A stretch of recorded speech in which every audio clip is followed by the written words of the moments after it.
Should we be alarmed? Daily News. From latest reports, reported from Kern Golden Empire. CDC, pet rats linked to virus outbreak. The U.S. Centers for Disease Control and Prevention confirmed Friday that pet rats are the source of an outbreak of sole virus infections in Illinois and Wisconsin. The virus has been confirmed in 8 patients in an ongoing investigation. Reported from Fox 13 Utah. Utah County resident suffers rare hantavirus infection. The Utah County Health Department reports a resident of the county has been infected with a rare type of hantavirus called sole virus. This wasn't just your average pet owner, said Steve Mickelson, Utah County Health Department Director of Nurses. This is a person who no longer breeds pets, but has in the past. Reported from NPR. Rat-related disease kills 1, Bronx residents angered by infestation.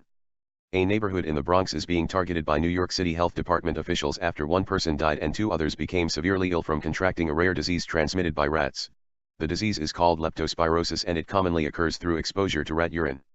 It can be treated with antibiotics. Reported from BBC News.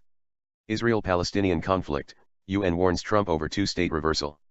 The UN chief has warned Donald Trump against abandoning the idea of a 2-state solution to the Israeli-Palestinian conflict, saying there is no alternative.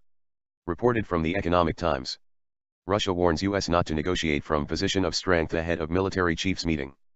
Russia's defense minister today warned Washington not to try to negotiate with Moscow from a position of strength ahead of the first meeting between their military chiefs since Donald Trump became US president. We are ready to restore cooperation with the Pentagon, Minister Sergei Shoigu said in a statement. But attempts to build a dialogue from a position of strength in relation to Russia have no prospects. Reported from RT. Putin, NATO keeps trying to draw Russia into confrontation, meddle in internal affairs.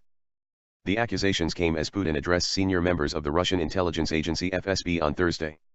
The president said that over the past years the global security situation has not improved, but on the contrary, many existing threats have only become more serious. NATO with its newly declared official mission to deter Russia is one such threat, Putin said. This is the goal behind the expansion of this military bloc. It happened before, but now they have found a new justification which they believe to be serious, Putin said. In fact, they are constantly provoking us, trying to drag us into a confrontation, Putin stated, adding that NATO members are continuing their efforts to interfere in our domestic affairs with the goal of destabilizing social and political order in Russia proper. Also reported from RT. Boys as young as May 9 pose terrorist threat, Dutch report on ISIS returnees warns. The warning comes from the General Intelligence and Security Service, AIVD, an intelligence agency dealing with domestic non-military threats to the Netherlands. AIVD gave public an update on the presence of Dutch nationals in the ranks of the terrorist group Islamic State, IS, formerly ISIS/ISIL. Not only IS fighters, but also their children should be considered as potential threats and monitored as jihadist travelers, AIVD Director Rob Bertholi told the national broadcaster Nederlandse Omroep Stichting, NOS.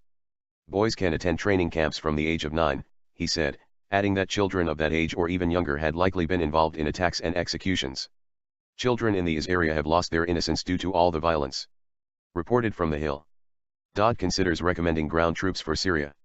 The Pentagon is reportedly considering proposing President Trump send conventional ground combat forces into northern Syria for the first time to help speed up the fight against the Islamic State in Iraq and Syria, ISIS. It's possible that you may see conventional forces hit the ground in Syria for some period of time, one Defense Department official told CNN Wednesday. Reported from Sputnik. Over 9,000 people signed petition urging Trump to expel Soros from U.S.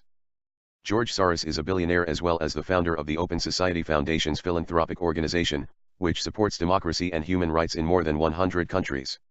Opponents of Soros accuse him of interfering in internal relations of foreign countries and supporting revolutions there. Moreover, Soros is reportedly funding anti-Trump protests across the U.S.